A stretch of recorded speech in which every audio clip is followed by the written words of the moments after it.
Right in the heart of Maboneng is the Johannesburg Culinary and Pastry School. It was founded and run by entrepreneur and chef Mr. Kulthum. My name is Liesl Wilson. Welcome to Face in the Crowd.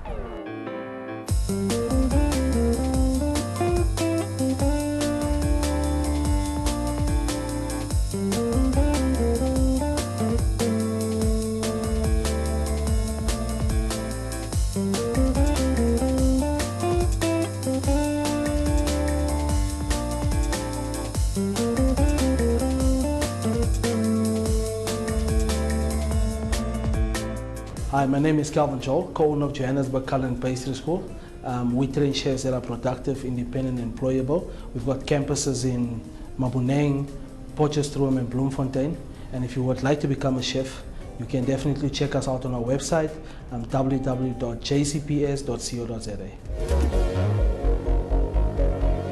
Welcome to Face in the Crowd. We are chatting to Kulthum.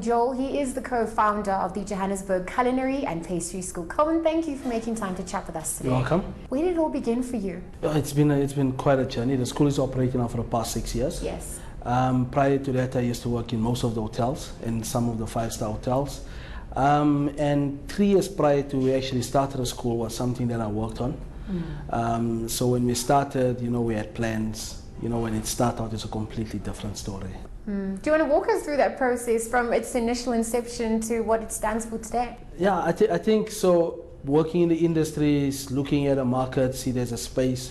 It's a predominantly white space, white-owned schools. And what I did was do some research, spoke to some people. And when we eventually started a school in 2012, I think that was the worst 6 months of my life. We actually, after the first 3 months, we didn't have any money. Things were really, really tough.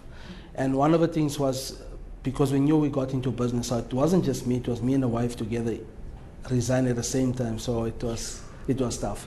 You've got a house, you've got the bond, you've got the kids, all of those things.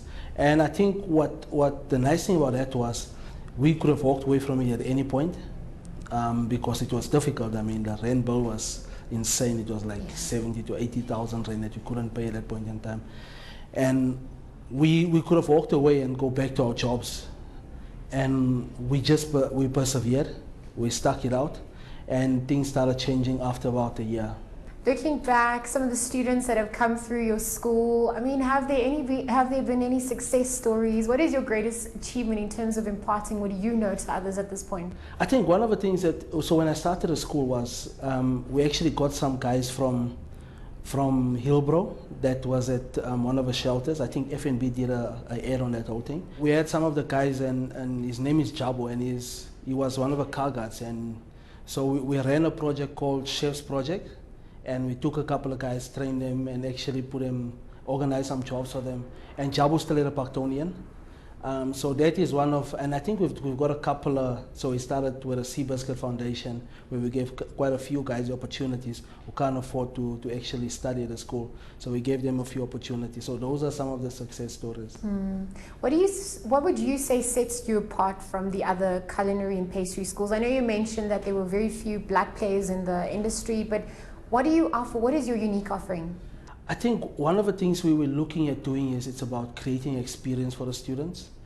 So we do a lot of practicals. So every day they have to do practicals and for them to be in that kind of environment. So our goal is basically fairly simple. So create chefs that are independent, employable, and productive. So those are the things that we're looking at. So to make sure that our students get jobs at the end, that's one of the things that we're really pushing for. And then as you run your business on a day-to-day basis, I mean, there are definitely challenges that exist apart from the pressure in the kitchen. What would you say are some of those challenges? How do you overcome them as you continue to sustain your business for the past 6 years? I think for us now it's about brand awareness. Okay. It's about letting people know that we exist. I think in the past it was basically just trying to keep the boat afloat. Yeah. So now it's about how do we take it out to the country? How do we make it, sell it? And I think that is one of the challenges right now. I think when you run a business, there's financial challenges. You have to, I think we're currently employing about 30 people. So you have to make sure that people have salaries. You have to make sure that the rent is paid. You know, you have to make sure that the system starts working in order for the business to be successful. What would you say is your secret to success then? I think you have to be patient. You have to persevere. And you have to set a goal ridiculously high. It has to be at a point where it's like, you know, sometimes you yourself get scared. So what we've done in the past is, in the past 2 years, we've opened up a franchise in Potchefstroom, which was challenging on its own. We've got one that just started in Bloemfontein. So it's getting those systems working, plus this working. Our little cinnamon patisserie, we're looking at franchising that as well. We started with one in Mondio. So making all those components work, it is a challenge. Sometimes you can't sleep at night thinking about all these. What role did education and training play in your success today? I think coming out from Westbury, you know, it's known for all the wrong things. Drugs is one of the things, and you know, as a youngster, get caught up in this whole process. And primary school, I hated primary school. It was one of those things I just hated. But eventually, I managed. So I dropped out of standard 5 back then. Started selling drugs, got myself. At the end of that year, I decided to go back to school. For some weird reason, I just decided to stop. So I went and lived at a church, went back to school, realizing that that's the only way out. At a church, my job was to cook. And that's how I discovered that I have a passion for it. And back in the days before MasterChef and all these TV programs, there wasn't a lot of people that was in the industry that I knew. So it was a difficult journey getting into the industry, understanding what it was all about. But I pursued, finished school, didn't have money to go to college or any university. And what I did was I worked for 6 months, saved all my money, got myself into Parktown College. And I felt my way around, finished off. My first job was at a Parktonian. It was a Telkom for a month, Parktonian. So I started moving in a 5-star hotels. And one of the reasons why I actually started a school also and making sure that putting it in a CBD is to make it accessible for youngsters that would love to become chefs, but can't go to some of the schools that are around that's, you know, that charges quite a bit as well. And the reason why we put it in a center is to make it accessible for youngsters from the locations. Just to take one taxi, alleviate some of the financial strains of transportation. So, and I think by doing that it's purely based on my experience trying to become a chef. And you know, it was a far-fetched dream for me as a youngster.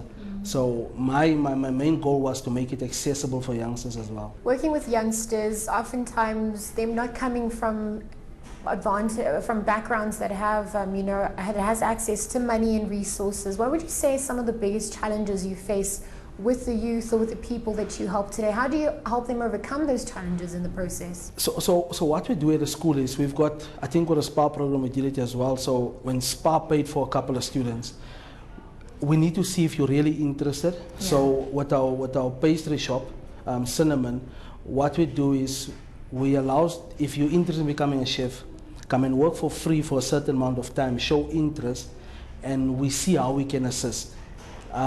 We don't have funds in the Seabiscuit Foundation itself, but we assist youngsters that, I think there was about, so far we had about 8 that you've basically put through the course without any funding. I think 2 years ago we tried to do a little fundraiser, so that helped a little bit towards the fees.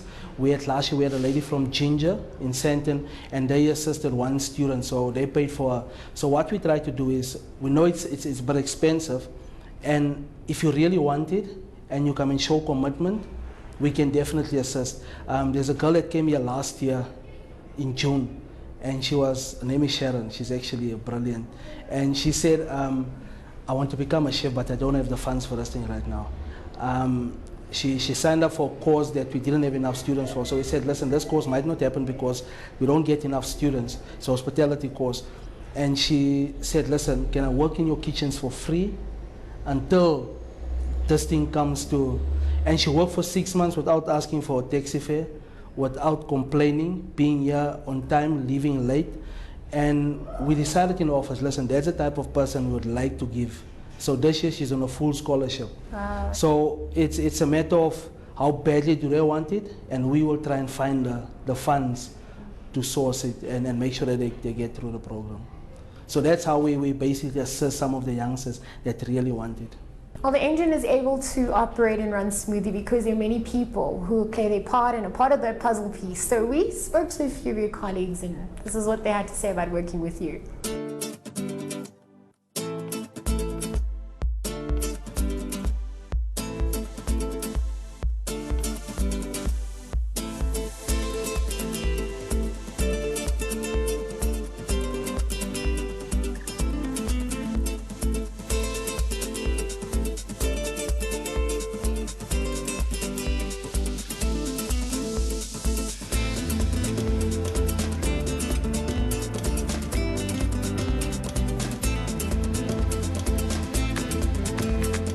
Hi, I'm Darlene Joel. I'm the co-owner of the Johannesburg Culinary and Pastry School with my husband, Calvin Joel.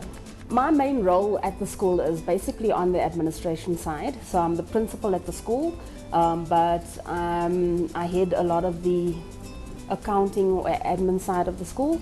So any queries with regards to students, suppliers, and so on and so forth. As far as the environment of the school, we encourage hard work. So yeah, we drive our staff and our students very hard, because the reality of this industry is that you can't be lackadaisy. So you're always on your toes, even to the extent that eventually it becomes part of your DNA and all you want to do is work. Working alongside my husband has been a very interesting journey, mainly because I think we balance each other very well. He's extremely serious, extremely ambitious, extremely driven. And from my side, you find the creativity, the softer qualities that one needs in business, because obviously you can't always just be there with the whip. So I'll be there to soften the blows of a lot of stuff, but as a team we get a lot of things going, get a lot of things done. As two owners of the school with different personalities, we learn from each other. So there'll be times when he might be a bit too harsh, and I'll teach him how to be a bit more diplomatic with certain things when dealing with our customers and the staff and so forth.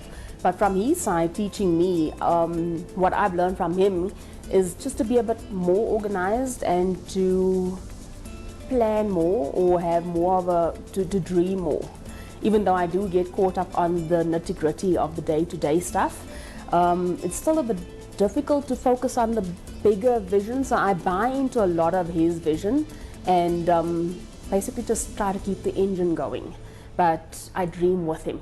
My biggest dream for the school is for it to become a landmark, not just in Johannesburg but in South Africa, and then also internationally, because we've already made international ties with schools in France, with chefs in New York. We actually have a chef coming and doing a residency for a month, for the month of February. But it's just for the school to become a global brand, and for our students to become global citizens. So yes, that's my dream for the school as such. My dream for my husband and partner would be just for all his dreams to come into fruition, for him to realize all those dreams. And as a wife and a business partner, I don't think there's anything more satisfying than seeing your partner being happy and being pleased. So it may seem a bit flimsy and whimsical to be like, oh, I'm behind him, but at the end of the day, as a wife, I find that if you buy into the dream of your partner, there's no way you can't reach that goal together. So the goal is common, because if we had separate goals, I think that we would end up in separate places, because ultimately you all reach your goals. And the plus for us is that we have a common goal. I've bought into his dream, and we should reach that goal together. So at the end of the day, we will grow together, and we will reach that vision together, and we will build the legacy together. So that's a very good thing, I think, that comes out of this. It's time for a break. When we return, we get to know Calvin on the more personal side. Stay tuned.